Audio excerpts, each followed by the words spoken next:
It is time for Ross the Boss. Thanks to PointsBet and Ross. We have got some great concerns. It's only early, round 4, but West Coast and Richmond, we've got some vision of them, obviously on the weekend, trudging off the field. Well, that's them in better times, Ross. But, Well, two teams with great capabilities and premiership favourites, really, but not getting it done. Yeah, so not at all. So do you think it's mindset, attitude, the medal around their necks? What do you put it down to? I think it's a combination of everything thrown at them. We spoke a while ago about how teams handled their 8-week break. The condition is setting the program. Did they do the work? Maybe it's the white shorts, but there's a couple of Eagles, I think, are they a little bit heavy? But only Adam Simpson and his conditioners would know that. But this is a real telltale sign.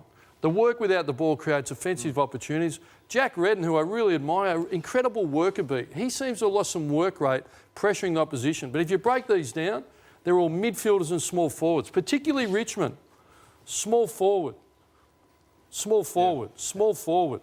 Small forward, small forward. That was their trademark. That was their signature, and we all admired them. But it's time they need to, if they've got capability, get to work, and the midfield. So the engine room and that frontal pressure of Richmond has disappeared a little bit. Is it above the shoulders or capability? I'm not sure. Ross, I haven't seen West Coast drop too many big names, but we saw Richmond drop 4 youngish type premiership players last week, and guys like Pickett and Rioli. You dropped 2 big names back when you were coaching St Kilda, and their names were Nick Dalsano and Stephen Milne. You went on and won the game. Is it time? Do you make statements at selection in that regard, or do you think it's obviously horses? Well, Dim has done that with 4. My situation was different. I hadn't embedded a game plan. We hadn't been successful. Needed to set some standards and realign the place. These guys have climbed the mountain. They clearly have a blueprint, standards and a culture that when they bring that to life, it delivers. But they will know what's not being done. They need to focus on them and in their short period, train it up and get it action game day. I believe they can turn it around, but there's some worrying signs. Yeah, no doubt about that. And St Kilda and obviously the Carlton Football Club play tomorrow night. And I want to get your views on how to stop Bradley Hill. I think he's one of the most damaging players in the game, the Roadrunner. How do you actually stop him? And I wanted to show some vision, firstly, of Richmond last week, who just had no answers whatsoever. And firstly, Ross, this is a time, you're talking about Sydney Stack's hunger. He could have really hurt him here. Well, this ball's sitting up in the air. Brad Hill's about to take it. Stack at his best, and Richmond would... If we watch this vision, he doesn't lay a glove on him. He sits off. Richmond pressure the ball carrier. He should have been nailed. And then... The wingman here, Josh Caddy, that's where you've got to check his run, in my opinion. Otherwise, you don't check Bradley Hill's run. Watch how you pay. And you've coached him, Ross. Yeah, look, you can take a motorbike out with you and try and keep up with him, or you can check him in a team defence. Brent Harvey was a great goal side runner. At the Saints and Freo, anyone that saw him, just get goal side, stop his run. And then if you close the gate, you're taking out the 80-metre runs and the line-breaking runs. All right, so they've got a decision to make. Do they tag him or put someone on him who can hurt him? And we've got some vision from when you were coaching Bradley. And I love Brad. He's one of my favourites, but he does give you a look. Yes. So it's interesting. Chris Fagan coached Brisbane and then Clarko with Hawthorn. They used to put an offensive, real ball magnet, ball winner on him. And in this is 2017. That's Zorko. I think he had 12 possessions, kicked 2 goals in the first quarter. And Brad gives you a look. So if you just watch this vision.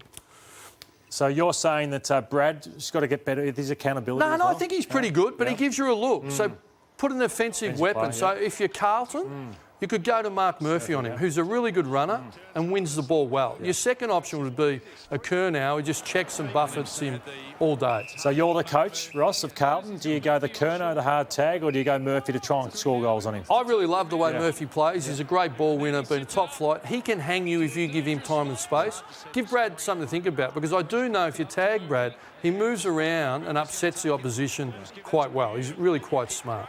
So Carlton, Ross, the last couple of weeks, are you sold on them? They've obviously had a tight win at Geelong, obviously beat the Bombers. Well, it's a fine line, isn't it? A couple of close wins. I like what they're doing. They'll have real belief. But to me, this is a statement game for St Kilda or Carlton. No's doing the last 2 weeks. You've got the capabilities to get this done. Your supporters are watching, your members. You need to roll up, make no excuse, get this done. And then you'll be distinctly different from the team that you knock over on the weekend. There is no excuse for either club. Rossi, 2 young coaches, Fremantle and the Adelaide Crows, 0 and 4. What do you do? What themes can you come up with during the week to try and hang your hat on something to try and get that first victory? Well, the first thing is the stress is going to be enormous in both camps. They know the football world's watching. We're talking about tonight, 0-4. But if you start focusing on the outcome, you'll freeze and you won't prepare, you'll be distracted. So as a coach, get up there. You've got to preach. Get our processes.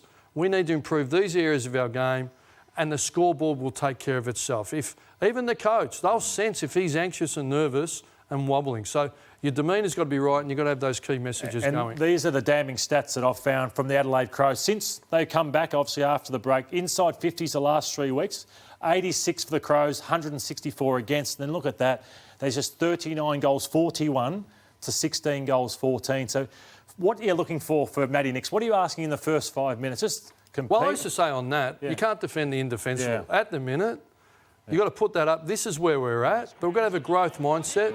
These are the basics. And this is indefensible, isn't it, Ross? When a player's 20 metres out from goal and there's a lot of players around and he can just do that. Yeah, it's too easy. But I love the Lee Matthews quote. Offence takes care of itself. The team that works hardest without the ball, i.e. effective tackles, most often wins. So give them one simple focus to hang their head on. Matty Nicks, so I don't care what you do today, but we're measuring your tackle and your work rate without the ball. Now, out you go. Offence will take care of itself. And I think they will give him a chance. And Fremantle's concerned, Justin Longmuir is the centre bounce, Ross. You picked up some things over I think they're less concerned. They've been fighting and hanging in, but they're centre square bouncers. They concede a lot of opportunity to the opposition. Nat Fife pushed under. Tuke Miller. This is a training drill. They haven't touched that ball. In non-competitive ruck work. Best inside mid. Again, beaten inside. They pick up the crumb.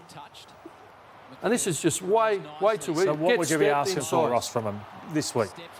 Are they lives on the line. Yeah. You know what? Have some empathy for the backmen that are getting sliced because you're not pressuring the ball. They have to force them backwards and wide and not let them come out through the front to give you defence. There's no excuse. Lobb, Fife, Tucker, Mundy, Chero, Brayshaw, they were the team that were there last year. You need to get this done, and they'll win that game if they can fix this up. So you think they're still, even though they're 0-4, they're far superior? I think their spirit and their dynamic has been stronger, and that they can hang their hat on that. Fix your clearances where you rank 15th and 16th in the competition and centre bounce, and it'll go a long way to winning the game. Before we go back to Ed, Friday night footy, no Merritt, no side bottom. Who wins that one? Friday night Bombers. Pies. Yep, Pies for me too, Ed.